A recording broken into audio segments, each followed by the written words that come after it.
Mom, she'll just literally make me beats again. Mom told you about this side. And what she say? It could get ugly. Yeah. It's a boy from the East side, east side, east side, east side. Yeah. Mom told you about this side. And what she say? It could get ugly. Yeah. I'm just a boy from the East side, east side, east side, east side. 1980819 Pontiac General. Day of the birth of a small city general. To keep it brief till I was 6 or 7, moved around. Never left District 7 on Wall Street, that stopped. Now that's a block. Stayed at the bottom, but it was pumped at the top. I stopped playing kill 'em with the Stewarts and Tates. Started rolling with them niggas that was moving away. Thought I'd take the long way, walking the Millers. Say what's up to the... Hello, hello, hello again, everybody. It is I, Binks Vader, lightsaber to the face of all of the haters. Y'all already know how I get down and how it goes. I am the host on Vader Vision, and this particular segment that I have is called Who's for Pontiac. This segment I've dedicated to the upcoming elections, the Pontiac elections. What I'm doing is I'm offering a platform for all of the mayoral candidates to come up and speak their piece. It's completely unbiased. I want everybody to get their words out and let everyone know, who these people are that we plan on putting into position to run the city forward, to move the city forward. And today's guest is District Councilman, I believe from District Council from District 7. His name is Mike McGuinness. He is the mayoral candidate, and heading into these primaries, I just want everybody to get to know these candidates so that when you go to make your vote, we know exactly who we want to put in position to lead us forward in the great city of Pontiac, Michigan. So, without further ado, I'm gonna go ahead and bring up the guests. Please feel free to subscribe to everything Vader Vision, whether that's Facebook, X, which is formerly Twitter, Instagram, YouTube, everything. I also have a Cash App if you like. Everything is scrolling across the bottom. You can follow me on all of those platforms. And thank you for your support ahead of time. So we're going to bring up Mike McGuinness, the mayoral candidate. Hey, how's it going? Hello, Mike. Hey, how's it going, man? Good, good, good. It's hot, but I'm good. This beautiful summer day. I'm hanging in there. I was able to get some family time, some friends and family, neighborhood time. I hope the same was true for you. Yes. It was a delightful weekend with the family, barbecue and everything. And I'm gonna do it again today. Sunday dinner at my mom's house. So I'm a very family oriented guy, so I can't wait to be around my family. So Good. You care to introduce yourself to the listeners and the watchers and let them know who you are and your upbringing, where you come from, your ties are here in Pontiac. Go ahead and let them know, man. Sure, and thanks for the opportunity to get to know you better, get to answer some questions for people better. I'm Mike. I live on Union Street. That's where I'm coming to you from right now, which is just off of Woodward and M59. Been in this place about 12, 13 years. And before that, I was on Mechanic Street. I bought my first house around the corner from here at Mechanic and M59. East side. Yeah, the near east side. I don't want to misrepresent. People say, well, what do you mean your east side? Well, it's just where I live. And I have the honor of being the city council person for the east side of town, currently the District 7. I'm in my 4th and final year there. And then each year, the city council colleagues elect who they want to have preside or run the legislative branch, our city council. So I've been the city council president, reelected by my colleagues each of the 4 years. But my Pontiac origin story starts down up the street in the Knolls. That's where my dad lives, and he still does. His name's Louis, and he has really loved Pontiac for decades, since he has been here since the 70s on and off. And he's been in his home in the Knolls for, I want to say, going on 30 years, but a long time. Okay. And so my parents had a very rocky relationship. They met in Pontiac. They both suffer from mental illness, and my dad was a patient at Clinton Valley here in Pontiac, and my mom had her own challenges too. So they met back in 1981 in Pontiac, and needless to say, they had a pretty rocky but short relationship. But I'm still grateful because it's the origin for me. I'm Right. their only child. Your story. Yeah, and so they both have been divorced and remarried a lot with different people. So moved to a bunch of different places. My mom had custody. She got remarried, and you had asked before online where I went to school. So I went to when my mom was remarried, in the Walled Lake School District. So I went to Walled Lake Central, but my dad was back here in Pontiac. So got in a big fight with my mom due to some instability in the home front and moved back in with my dad in Pontiac, but I still would drive back to Walled Lake schools to finish there. But being in Pontiac and off of University Drive, because he's on court in the Knolls. So being off of University Drive really influenced where I chose for college because I went to Oakland University right up the street because I Right up thought the street. more affordable, could pull that off. But unfortunately, my dad had another manic episode my first year of college, so it led to some more instability. But I'm really grateful, though. He's a great person. He's still with us. He's got some other different health challenges now that he's retired. It's a blessing that I live just down the street, so I can check in on him daily, and because he's not a dude that does cell phones or emails or anything like that ever. So it's sometimes Right. very hard to, if he's got with his memory loss issues, where is he? How's he doing? What's his medication intake situations? Get him to appointments. So it's been a blessing in this new chapter of my life. I'm 41 now, but to be able to have my dad so close, and he's definitely influenced a lot of things for me in terms of where I'm living, what things I got interested when I was young, and in part because of his inspiration. It is Pontiac, it's history, it's government, it's politics. I first got really dialed into politics because in Pontiac, Clinton Valley was an important state institution, but it had its stigmas, and people are often Yeah. unsettled by mental illness or anything associated with it, including such an interesting and intimidating hospital that was in our city. But in 1997, the state closed it. The governor at the time, John Engler, closed the hospital and then they demolished it a few years later. But in that first election after they closed it, I was just really fired up because of what I knew that meant for my family and my dad, and him also being really riled up about it. So I didn't go the way I wanted in that first election that I was really involved in just as a 14-year-old kid. But ever since then, I've always been interested in knowing and shaping who gets elected, what issues, outcomes there are, because it just directly impacts people. So that's why I chose I chose political science as my major at OU. I was student body president there. I worked to pay my way through college, working in Pontiac through AmeriCorps. And those are early decisions 20 years ago, but then and ever since, it really has started this path for me that's led me here. Keep pushing, keep going. Yeah. Yeah. But But that's it great. it's been a blessing to have my neighbors trust me and call on me to serve. I was elected to the school board in 2016, reelected in 2020, elected to city council in 2021, and then to serve as council president for the whole city. It's been really meaningful. I've really found it rewarding to be able to get things done, make things better.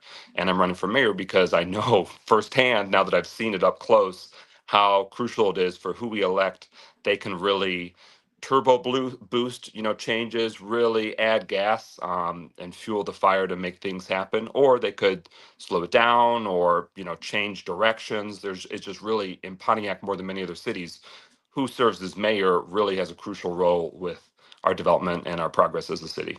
Yeah, and it's a lot going on right now as Oh far as yeah. development and new things headed to the city, which is why I came up with this program, just like I said, to get the word out and for everyone to see exactly what each candidate is standing for and wants to do and help, to make everything better around here with so much going on. So I'm gonna get into a few questions. It's open. If anybody that's viewing want to watch, you have a question, pop it up in the chat, and we can ask. But we're going to start with economic development, and it's actually like two parts of this question. But the first part is, I'd like to know, what plans do you have to attract new businesses and create jobs here in Pontiac? It's a great question, and we've got some early wins that have happened recently, so I want to build on that momentum and keep those going. But there's a lot more work that needs to be done. A lot of people look at economic development, they might just think the downtown, but it really is a citywide, all corners of town. We got to be looking at it and being strategic. But I do bring a lot of resources and experience to the table for downtown development. I did that for 4 years as my day job in the city of Berkeley as their downtown development director, and was able to, as a volunteer, as chair of the Pontiac Arts Commission, do some really creative stuff with bringing people together, starting the Pontiac Arts Crawl, having fun in our historic downtown. It's a really big economic engine, a downtown of a major city, but ours has not been firing in all cylinders for a long time. And so we need to rejuvenate in a lot of different creative ways, and we gotta tackle it. We've got to bring in small businesses, open up storefronts, make those connections, because the buildings are there. They might not always be ready for prime time, but the buildings are there. The downtown is interesting, but you need to have activity and vitality. So as mayor, I want to help lead that vitality and recruit a team to make that come to life, and benefit from Oakland County moving their operations back downtown for the first time in 65 years. I was proud to help support that and facilitate that big change, but it's going to lead to some growing pains. I mean, the Phoenix Center demolition is one piece of that, but that's just a small preview of other change that's going to come with the Michigan Department of Transportation reconfiguring the Woodward Loop, the construction of Oakland County's downtown campus, and then there's multiple apartment buildings, either historic buildings that are being converted or new buildings that are being built. So that's going to be some growing pains for us as residents, businesses that are existing right now, where we got to get it right, be smart, share what's happening, and get through the challenges and fix some of the problems. So that's a little preview of economic development in the downtown. But I envision that we view all of our corridors as economic opportunities. So Huron, Saginaw, of course, through the downtown, but as it keeps going, Huron is a big one. Auburn Avenue on the east side of town. Some parts of Pike even have some historic businesses that we can benefit from. But Perry and Baldwin and Cesar Chavez and Orchard Lake, there's these corridors throughout our city that over decades have not seen enough investment, have not seen enough rebirth, and so they're showing their age, they're showing some wear and tear, and it's not representing our city in terms of how beautiful and interesting and strong our neighborhoods are. In fact, the busiest roads sometimes look the most run down. And it's in part, the perception of people not from Pontiac. They're judging us based on as they ride through on M59 or up Woodward, and it's BS. But as mayor, I hope to utilize economic development to innovate and revitalize some of those corridors so that they can better serve us residents, including with new housing, including with new small business incubator options and opportunities, but also just cleaning up the curb appeal, making sure that it looks That looks looks solid, looks legit, so it's welcoming, to if somebody is beautiful. deciding where they're going to put their business. I want them to decide Pontiac, especially if they live here. We've got entrepreneurs and really creative and talented residents that they might be, taking their business somewhere else. And we also got to benefit from the fact of all of our homegrown talent. We've got to make it ready to benefit and collaborate with them as well. Yeah, it's funny you say that because the other part of the question kind of leans towards that. I would like to know, is there a guarantee that the citizens of Pontiac will be able to get in on the redevelopment going on downtown, or will we just be reduced to, the jobs and consumers? Mm. Or will we be able to, actually own businesses and build downtown with all the reconstruction and things that's going on? It is not guaranteed. It should be, but it is not guaranteed. That if it just happens without a lot of intentionality, growth and progress might come, and then Pontiac doesn't fully get to benefit from that. As mayor, as I imagine many others who are seeking the position would too, they want to protect, prevent, and promote the Pontiac piece of this. And what I would want to do as mayor is to connect those dots really effectively to have an economic development team at City Hall. We have historically not had that in decades where we've begun rebuilding it. I want to do that growth faster, where we have a team that's proactively working to connect those dots for Pontiac entrepreneurs and small businesses. There's a lot of exciting ideas that Oakland County is trying to bring to the table that I as mayor, want to help cultivate, where they want to have incubators for those innovators and entrepreneurs who are trying to scale up. I want that to be in our downtown. There's even talks of bringing in some other external major national entities that would be connecting and serving people that are making, building, and really literally starting these businesses. I want that to be happening in downtown Pontiac and throughout our city, like it is really interestingly in Detroit. Detroit has these different hubs and activities for economic development where it's really intentional about cultivating Detroit grown businesses. And we don't want Detroit to own that market. We want to do the same, have that same success for Pontiac and for Pontiac's businesses. So there's a number of unique ways that are already in the pipeline that as mayor, I want to put on steroids to turbo boost to actually see it through. Because a good idea that never happens doesn't really serve us well. It's fun, Right. but It won't help. we need results and we need it to come to life. And so for me and the team that I want to lead, that's really what it's about, delivering results. And I'm not interested in seeing Auburn Avenue come back to full life and full businesses to serve people that don't live here. I want Auburn Avenue to come back to life. One, so people that live near it get the best benefit, but people that are in the neighborhoods off of it, and people that can operate and own their businesses right there on Auburn. We already have a lot of that. It's about growing it. And the Right. other side of the coin is it's a disservice to our Pontiac businesses and our Pontiac building owners if we are just sort of leaving it to their own devices, letting them struggle on their own. They need help so that way the corridors, the city is doing our part to make sure those major roads, those business districts are innovative, are thriving, are improving, because it's so hard as a small business. It's just a really hard environment. It's the heart and soul of a lot of communities' economies, but we've got to do our part as a city to help them thrive versus create these obstacles where they're, despite everything that they're grinding and hustling, they can't make it because there isn't that environment that is cultivating and supporting their success. Oh, understood. Understood. The next topic I want to get on is public safety. Mm. I'd like to know, how will you address public safety concerns and improve the relations between police and the community? That's a great question. We've seen in Pontiac some promising signs that we have not fallen into the same challenges that other communities have. But I do live with that fear that there is just one wild incident or one adverse interaction and things take a turn for the worse.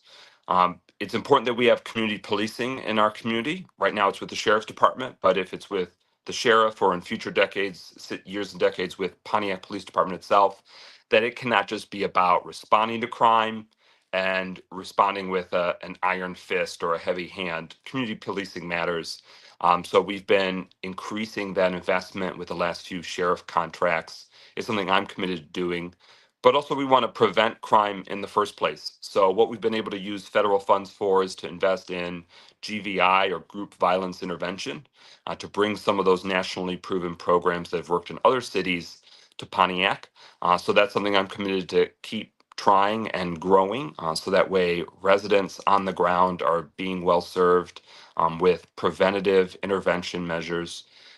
And we also, the other side of the coin is we just got to keep holding people in power accountable, ourselves accountable, but also I think it's very beneficial that we have in Oakland County now, all the sheriff deputies have body worn cameras. That increases transparency, trust, and in the necessary situations, accountability, where roll the footage and we can see really what happened as best as the vantage points can confirm. And I think that because those steps have happened, Pontiac has not had as dramatic or dire circumstances. But we still have in Pontiac, we have crime, and we will always have crime. I mean, that's the reality of enough human beings when they come together. Yeah. But we are luckily are seeing a decrease in violent crime. I want to see that decrease go faster and go lower. because anytime there is crime, that means there's victims, and victims on many sides of that circumstance. And I want to, for their life, for their well-being, and for their quality of life, I'd like it to never happen in the first place. And when it does, I want it to be as swift, humane, and just when its situation's being resolved. Okay. Makes perfect sense to me. Yeah, you're right. There's no way to just get rid of crime. There will be crime. It's all about how you handle it. And I do think that the city's got to do our part, though, right? I mean, that's a city hall, a city government, a mayor can only do so much. I mean, we're a city of 62,000. No one person can magically solve 62,000 people's lives or all their problems. Right. But I can, as mayor, make sure the city's part is right, that the city's part is tight. And it hasn't been. One, for finances. When GM left and the city was, facing bankruptcy, all the tax base was gone away with a national recession. That was a big challenge, and that's the main reason why the police were cut so low, and then we had to go to the sheriff's department 13 years ago. But the city still has a lot of work to do to tighten up about basic operations, neighborhood services, curb appeal for the cities. Are we doing right by the people living in our city so that way they have the safest environment possible? And I view centrally that's my role as mayor, if elected, that me and the city hall team, we've got to tighten up so that way, sure, bad things can happen, and hopefully those can be solved like that. And there's a really good rate currently.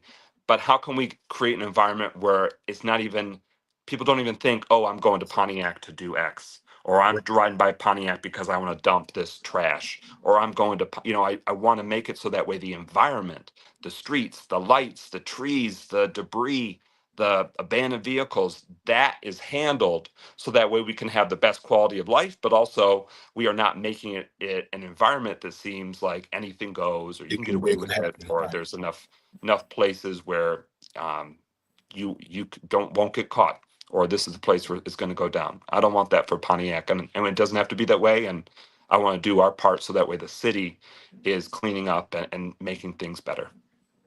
Totally understood. Totally understood.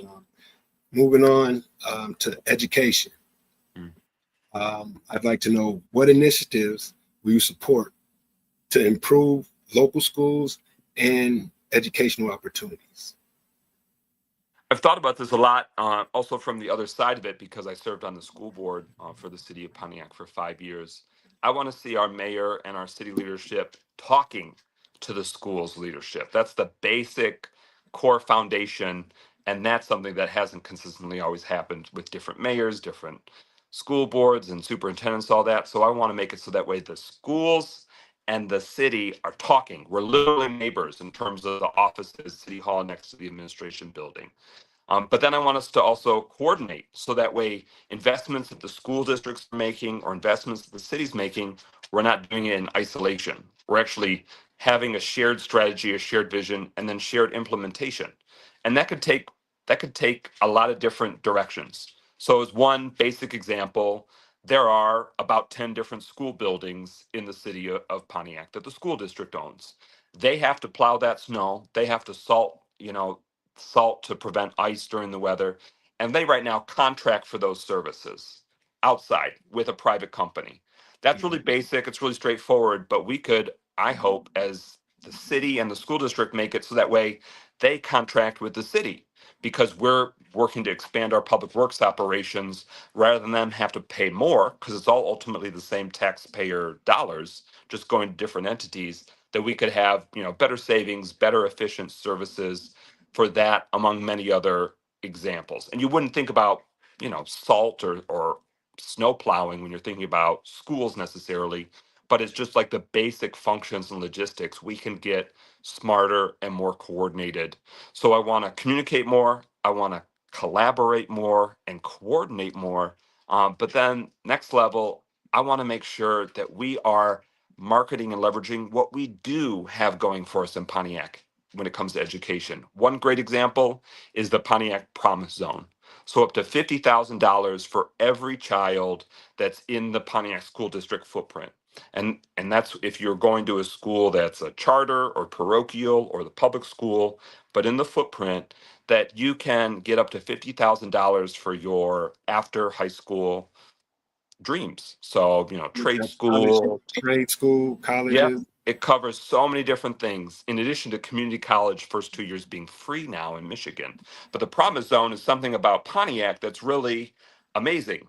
And I know that there's thousands of residents and families that maybe they've heard about it, but they don't really know. It's not Right. something Is ingrained is in their that head. going on right now? Like Yep, that's going on right now. this year's graduates are able to get that. Yes. I don't And think a lot of so people know that.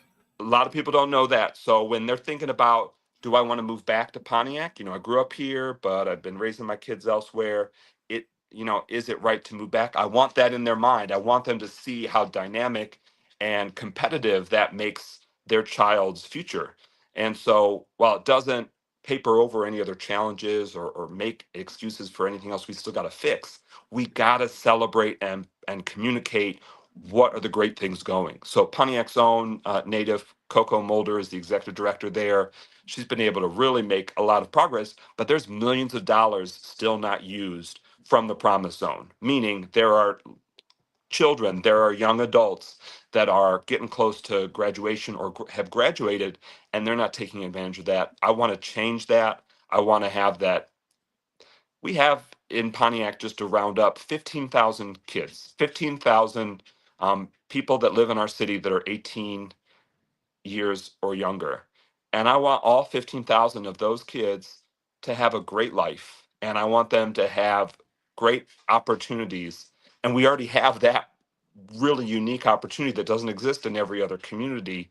I want the Promise Zone to be a major known and benefited service, so that way it's achieving its mission, because that's what it's all about.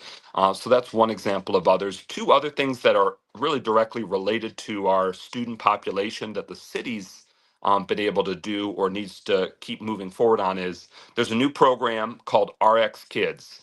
And this is focused on newborn babies in Pontiac. Each year, there's about 800 babies that are born in Pontiac, which is amazing and also surprising. It's just, life keeps happening. It's a beautiful Yeah. thing. So 800 babies born in our city each year. We've just been able to partner with a private foundation and took this model of a successful program in Flint, and it's now in Pontiac, where for in the first few months or the last few months of a pregnancy, the expecting mother gets $1,500, no strings, universal requirement. You just have to live in Pontiac and be having a baby. That's it. Those are the two things. Live in Pontiac, having a baby, where you get $1,500 a month for the remainder of your pregnancy, and then for the first 6 months of the baby's life, $500 a month. And the program is based on the fact that families in poverty, that the first few months of a young mother and giving birth and that baby's life is so vulnerable financially. We're in Flint the year before they did the program, for those newborn babies in the city of Flint. In that first year of their life, over 20% of those families were evicted. So imagine that, you got a newborn baby and now you don't know where you're going to stay, or Yeah. all that headache and that uncertainty. The first year they did their program, 0% evictions, 0%. So it's about trying to tackle the biggest destabilizers for a vulnerable population, and it is just financial stability. So we've started that program. The city did some seed match money, and city council president and I approved that as well. So that started May 1st this year. So if you go to rxkids.org, anyone listening, if you know or someone in your family in your neighborhood, we want to make sure that they're benefiting from that program. And I want to work with our nonprofit and philanthropic community so that way we can expand it. Right now it's a 6 month program. In other cities, they've been able to do it for the first year of the baby's life. So if we can get some more private donor funding, we can keep that going more. And I want it to last more than just a flash in the pan. I want it to be a multiple years So, program where for every new year, every new batch of babies, they can benefit from that, because that just really stabilizes in the most important months of a newborn baby's life, where the moms and the families can be focused on on their young child, and not necessarily how am I going to pay for that car seat or that formula or food for myself or gas for the car. I mean, it's Where we're just, gonna live, yeah. yeah, totally understand. And then the second is youth recreation. And I'm sorry that I'm a little sweaty, but I'm in my house and it's 100-year-old house. I don't have good central air. So, but Okay, I'm good. I'm okay with the heat, but I hope I don't look too rough and sweaty. But I got the air conditioner going on full blast. I have to put my sweater on because the rest of the house they nice, want a little bit of heat right now. nice. I'm chilling out. And uh, and so the other thing the city's got to do is youth recreation programming and a youth recreation center. And Now that's something that, that was I was going to ask about that okay, as feel far as free. we were going to get a youth center around here for the young people. So it's I like the fact that you already are tapping on some of the things that I want to know anyway. Just in mid conversation. So go ahead. What were you going to say? Yeah, so the city luckily has the authority and the support from the residents to say we want to have youth recreation services. They committed with their vote and started a millage in 2016. So that's been happening with either temporary sites or leased facilities. But the long term goal was to have our own city owned facility once again after they had been closed or sold off by the state emergency managers in the past. In fact, when I worked in college as a teenager for AmeriCorps when I was at OU, one of the sites where I worked was at the Howard Dell Community Center, one of the former city facilities that are no longer in existence. So the Yeah. city previously had kind of like a scattered site approach where, Hayes Jones and the Holland Center, David Ewalt and Howard Dell. And those are all gone, and there's been some different buildings and facilities that where for a few months or we do pop-up services. So we've had youth recreation programming happening, but the ultimate goal is to have our own facility. So the answer to your question is, are we going to have one? Yes. Where are we going to have it? At Montcalm and Glenwood. What's it going to be? About 55,000 square feet of a new facility that'll have multi-purposes, multi-functions that can serve and really be the heart of youth recreation in our It's city, the which old is Mayoral site, correct? that's right. So our first choice actually was to go with the Wisner School and the Wisner Stadium and the Wisner Track. We approached the school district.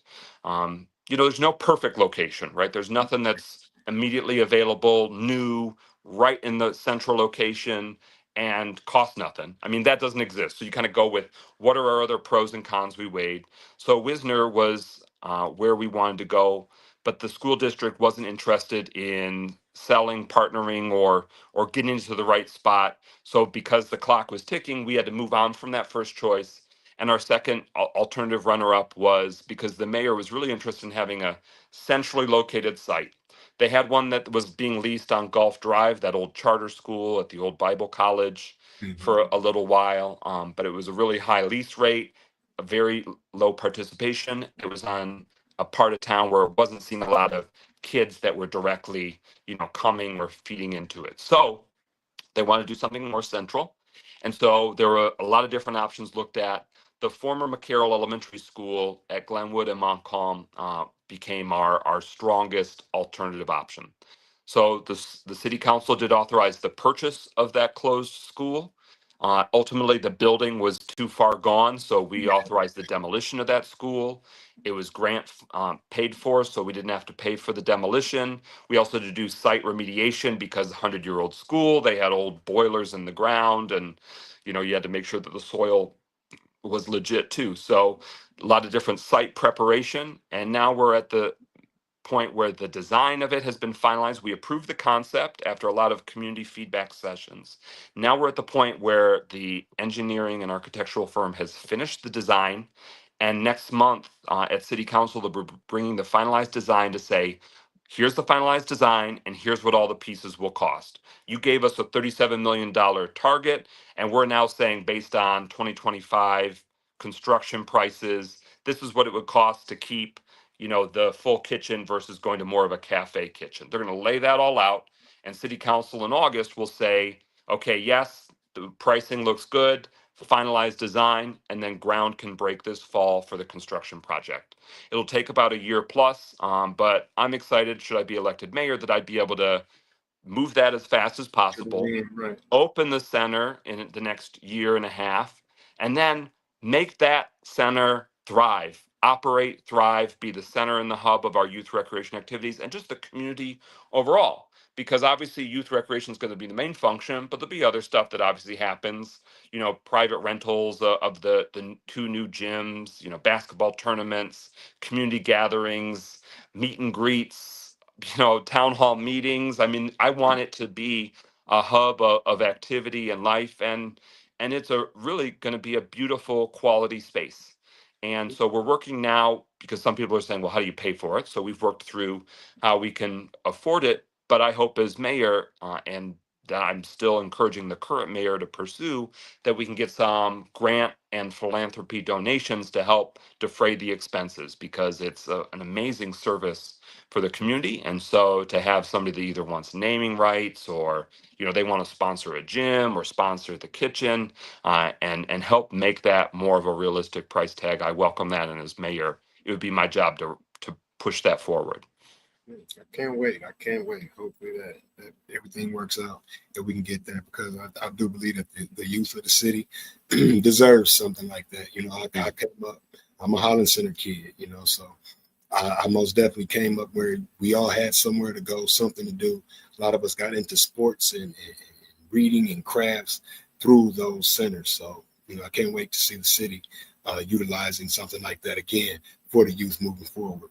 And I do envision that, in addition to happening at the center, youth recreation and those collaborations can happen citywide.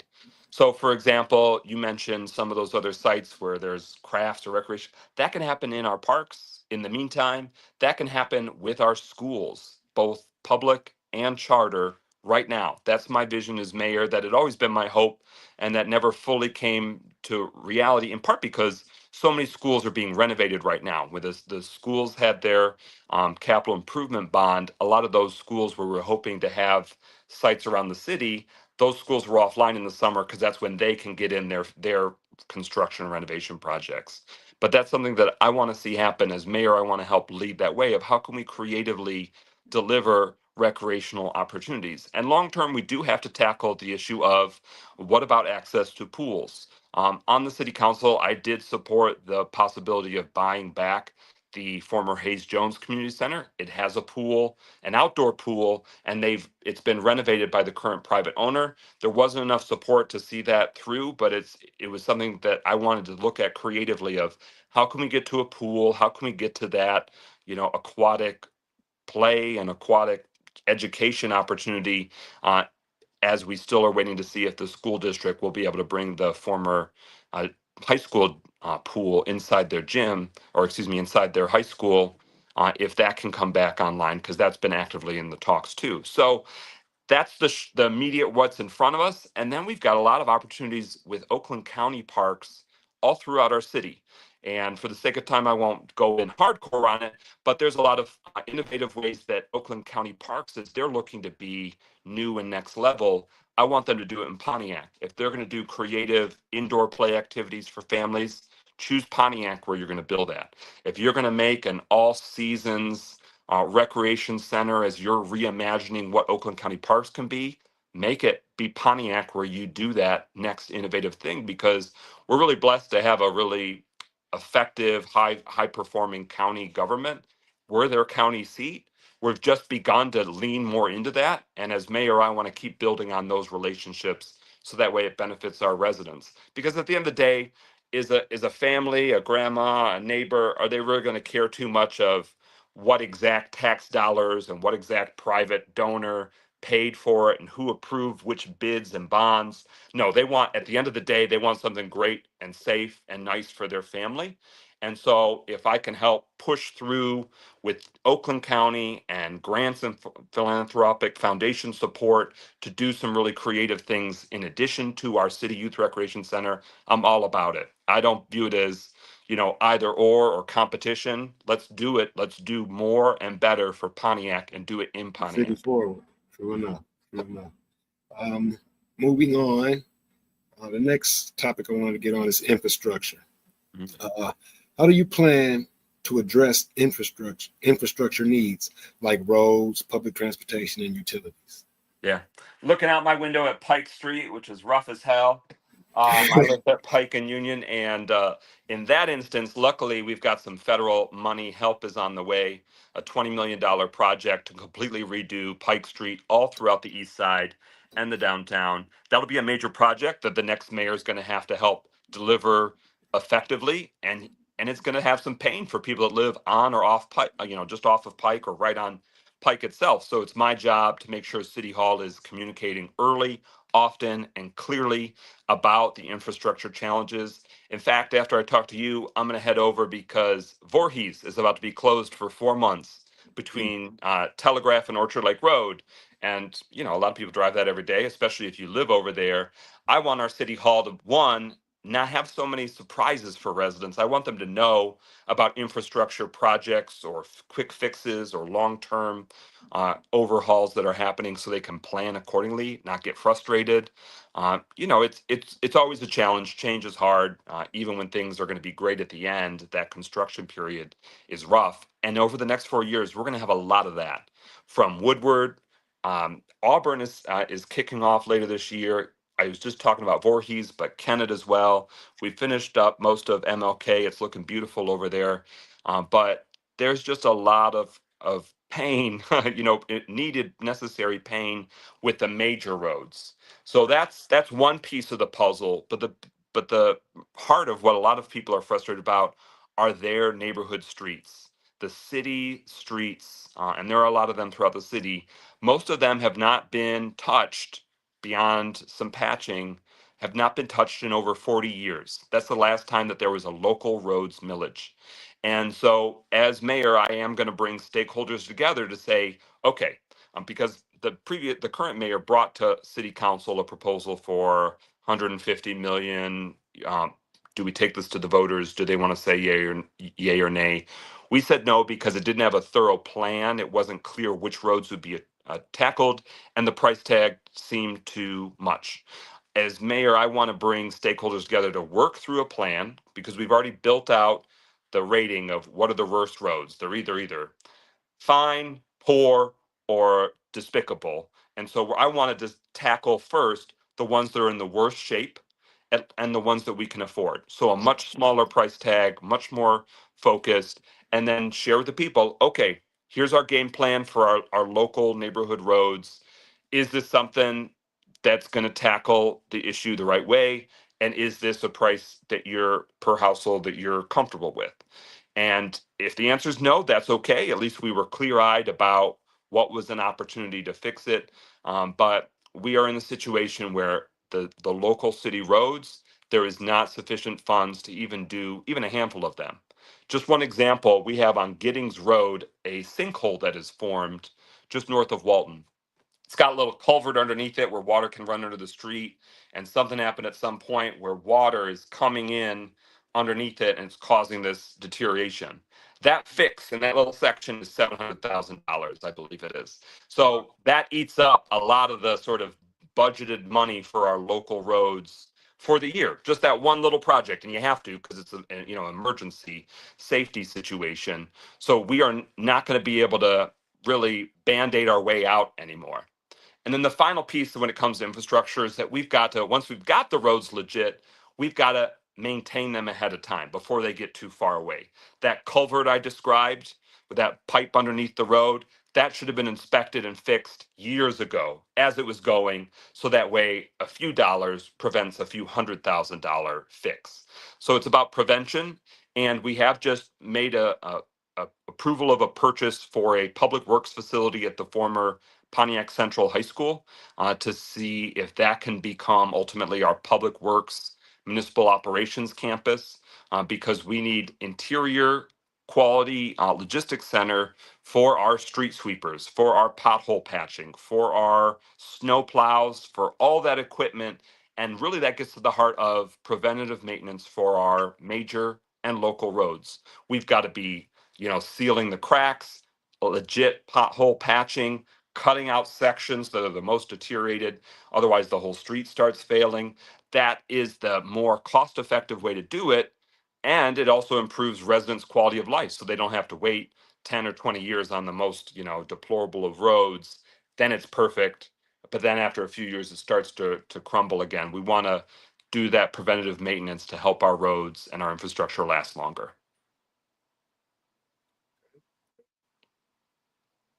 Hopefully we can get it fixed up because the roads pretty much have been real crazy around here. I'm very, very happy that they finally opened up MLK and we're able to get up and down over there. Yeah, and they even were able to do that. This is one of the big highlights for me is that Featherstone right there from University. It's a little connector from University to MLK right in front of White Castle. That finally has been repaved. It was such a rough, frustrating little section of road. So I'm glad we were able to push to make sure that that was included when the MLK work was being done. Okay. Finally, in closing, the last thing I want to ask about is housing. What are your plans to ensure affordable housing and prevent homelessness here in the city?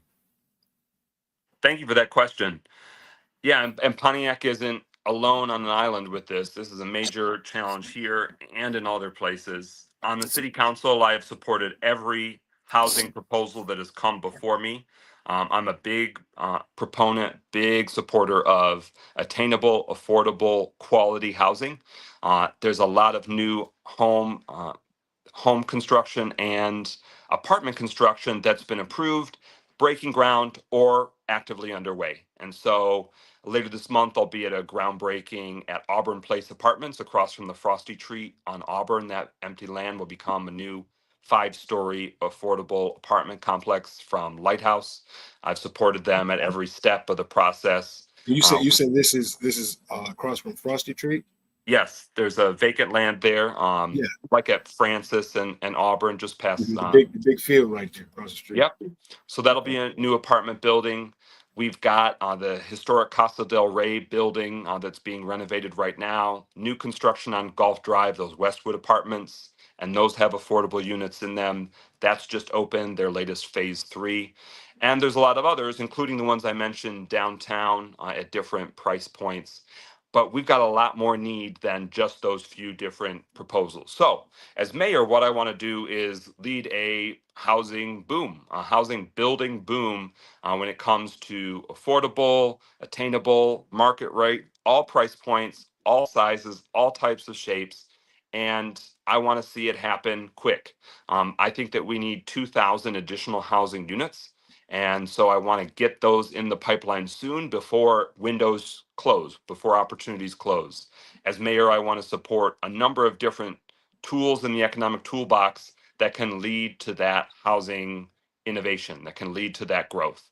So while we've seen some success in the last few years, I want to pick up the pace. And as mayor, I would support that fully. And I would be helping build the team that's driving that because it's not going to come to us just because we hope it is. We need to make those dreams and plans a reality. So I want to see that through as mayor. I want to lead that charge. Meanwhile, I've been working on the city council over the last few years to make it so that way we are not in a situation where landlords are taking advantage of tenants or that tenants have an uneven playing field. So we've started a rental escrow program in the city of Pontiac, first time. That's been getting results. We started protections so that way no one could be discriminated against based on their source of income when they're looking for rental housing. And then Councilman Goodman and I have introduced a 13-piece package of city legislation that's working its way through the process where we're giving tenants a bill of rights where they just have more basic rights and ability to get results if they are a renter in the city of Pontiac, which could be it is over half of our population. So what does that mean? It means we're talking about 30 to 40,000 people that are living in a rental property. And that could be a house, it could be an apartment, but that's a lot of people. And we've got to be protecting them, advocating for them, and thinking about them while moving towards home ownership, supporting them so they can access that. And we've been able to increase registrations of previously unregistered rental properties, enforcement, inspection, safety standards. fines and penalties for when the bad actor landlords aren't doing right, and it's yielding results. So as mayor, as we've rebuilt that code enforcement team under the current mayor, I, as the next mayor, my job would be to maintain that, build on that, and then get it working even more as we, at the meantime, are building more apartments, townhomes, condos, homes, add-ons, different units, things that can work for Pontiac residents, because we are so painfully aware of the rising cost of just living. And a big part of that rising cost of living is the rising cost of housing. And I think that by having newer, quality, affordable housing and more options, that it will help us have a stronger landscape when it comes to housing, while also increasing home ownership, stabilizing neighborhoods, protecting renters, and working to make our city more receptive, to be a desired place for people to stay. Because a lot of what we see is Pontiac residents, they are here, and then if they're looking for a certain type of home, or their families at a certain point in their life, they are going to move away. They'll check out, they'll move out if it's no longer working for them, or if there aren't any options anymore. So as mayor, I want our Pontiac people to stay here, and I want Pontiac people that have moved away, to come home. And to do that, in part, we've got to have expanded housing. And I'll take this moment, since I think he might be logging back on, jumping back on, to say I'm Mike McGuinness. If you want to find out more information about me or my campaign, you can call me or text me. My number is 248-410-0702. You can visit my website, mikemcguinness.com. I'm on Facebook, Instagram, Twitter, Blue Sky, if those are the platforms that you're interested in finding out more information. But it's an honor to be running for mayor. It's an honor to be even considered, and I'm working hard to earn your vote. And even if you don't vote for me, I just want to say thank you for even being a part of the process. Pontiac is stronger when we have people that care, paying attention, dialed in, and voting. And I'm really glad that there's just a lot of enthusiasm and interest in the voting process this year. And I'm continuing to do my part to share my ideas, my background, my goals and visions for us moving forward. We've been able to accomplish a lot in the last few years, and we're in a much stronger position than we were 15 years ago, 10 years ago. And that's as a result of a lot of hard work, and it's a result of you still being here, sticking through with Pontiac, going hard for Pontiac. So thank you for that. And should I be elected mayor, I want to partner with you and the whole community to move us forward, to make things better, and to give us all a better life. And I think it's very possible. I believe in Pontiac. I believe in what we can accomplish together. And I'm grateful for the opportunity to have served as the city council president, on the school board before that. And it would be a lot of work. It would be really hard, but really worth it, to be the next mayor of the city of Pontiac, to be able to make a difference. So thank you very much for your time.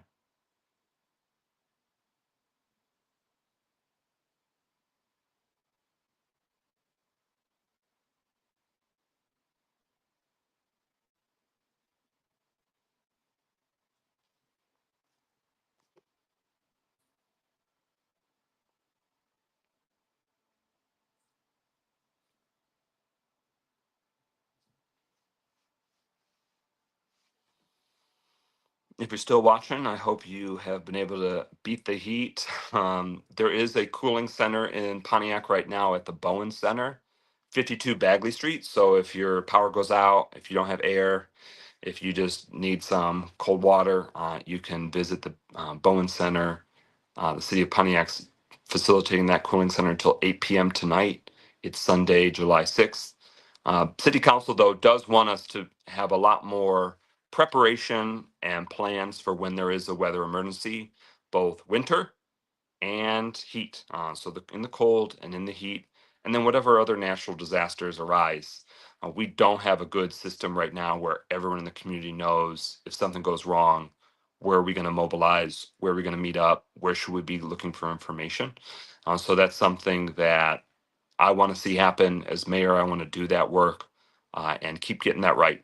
Because, like on a day like this, if it's days and days of brutal heat on Union Street here at my house, our power did go out earlier yesterday. Luckily, it was restored and looked like there weren't too many households impacted, but it's very possible that we'll have extended power outages during extreme heat.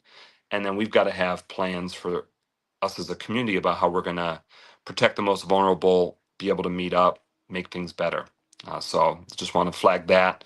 If you or anyone you know needs to benefit from that cooling center need, that's happening today, Sunday, July 6th until 8 p.m. So they extended the Bowen Center this weekend on Saturday and Sunday from 8 a.m. to 8 p.m. Until they are open again during the regular week, Monday through Friday. Again, if you have any questions for me, you can always text or call. I'm at 248-410-0702. I'm Mike McGuinness, the City Council President, running for Mayor of Pontiac, and I want to thank you for the opportunity to speak, and thank you for listening, asking questions, and finding out more about Pontiac and the people trying to lead it.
It's still going. I don't know. Hold on.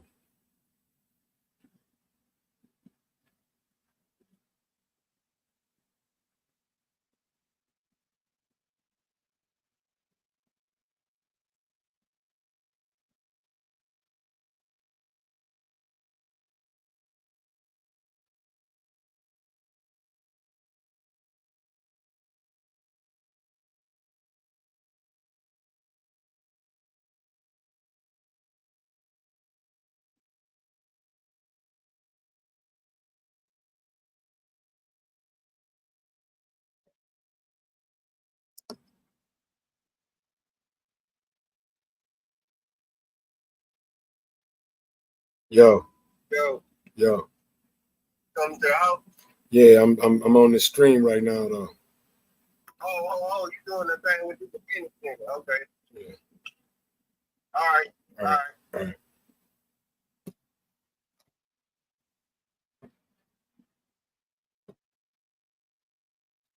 I don't know what happened, people. I'm sorry. We had a brain fart. I don't know what happened, but it kicked us out and it wouldn't let me finish. Can you hear me, Mike?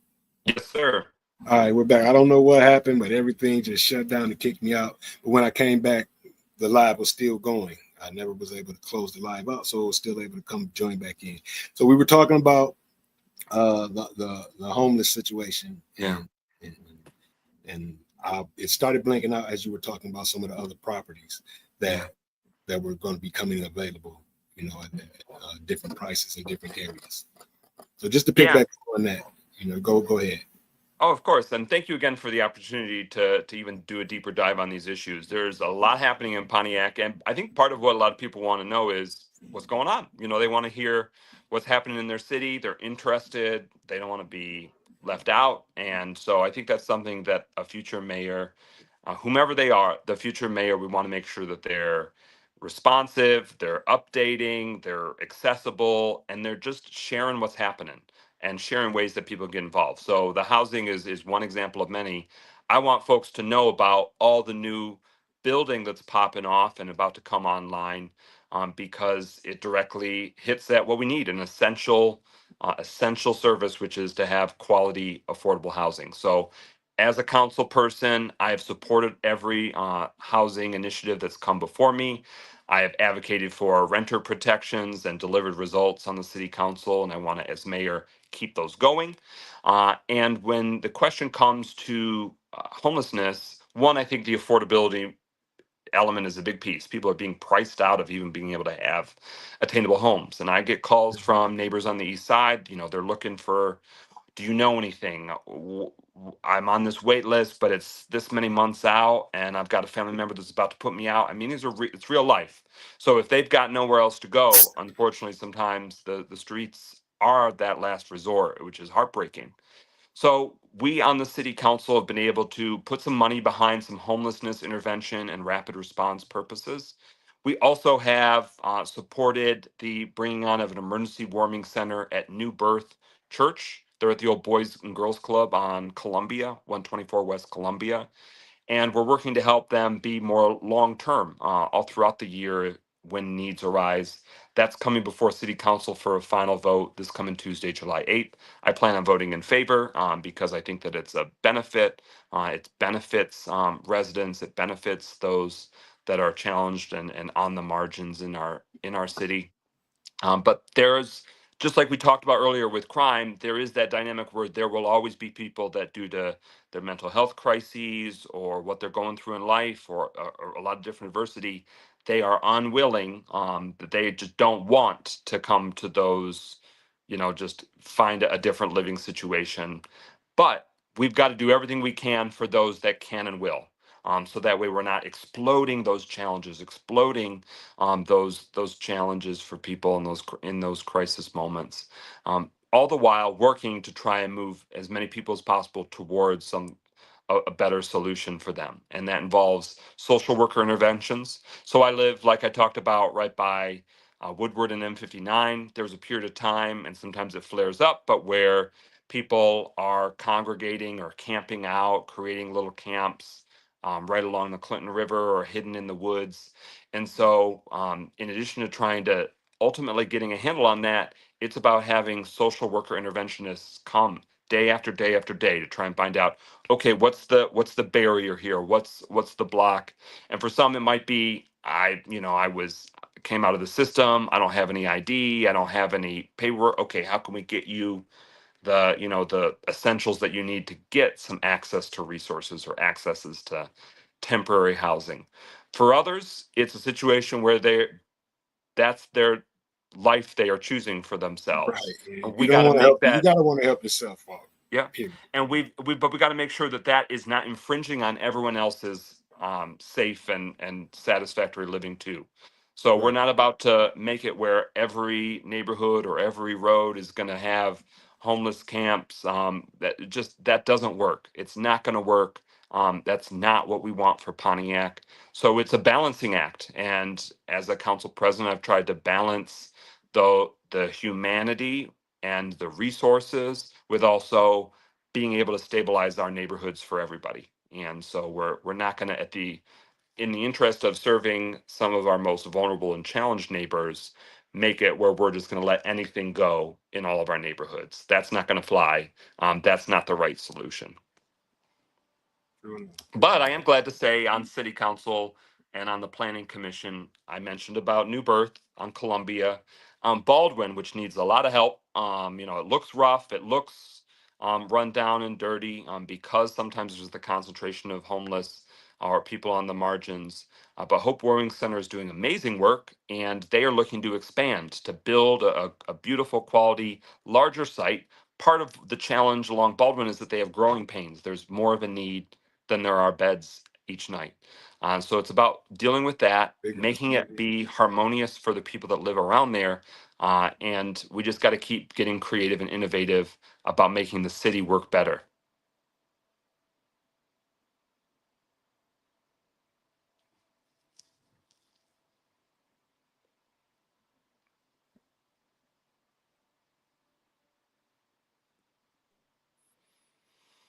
Hmm.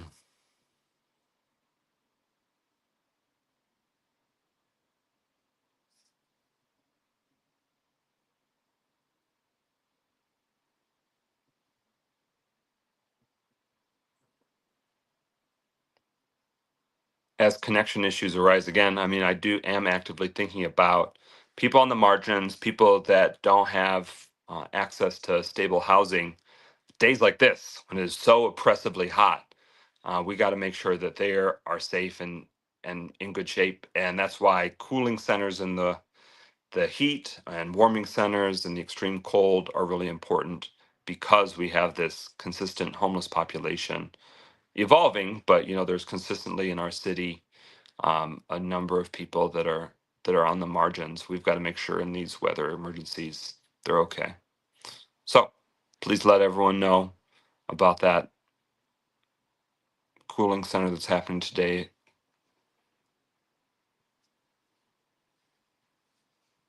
I do love my historic house, but man, is it hot without central air. I got some AC window units going, but that ain't cutting it.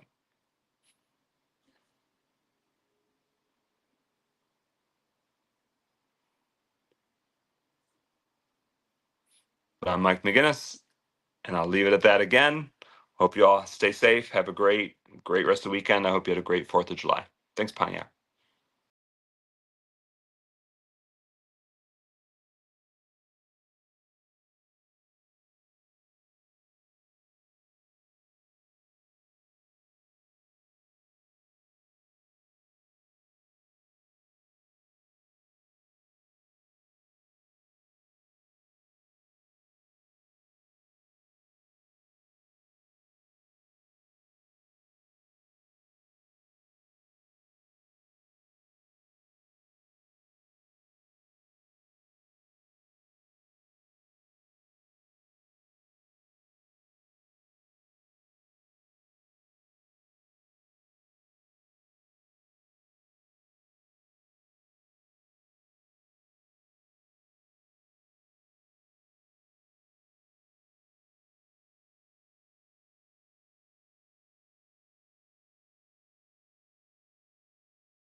Mom, she'll just literally make me beats again. Mom told you about this side. And what she say? It could get ugly. Yeah. Just a boy from the East side, east side, east side, east side. Yeah. Mom told you about this side. And what she say? It could get ugly. Yeah. I'm just a boy from the East side, east side, east side, east side. 1980819 Pontiac General. Day of the birth of a small city general. To keep it brief, till I was 6 or 7, moved around. Never left District 7 on Wall Street, that stopped. Now that's a block. Stayed at the bottom, but it was pumped at the top. I stopped playing kill 'em with the Stewarts and Tates. Started rolling with them niggas that was moving away. Thought I'd take the long way, walking the Millers. Say what's up to the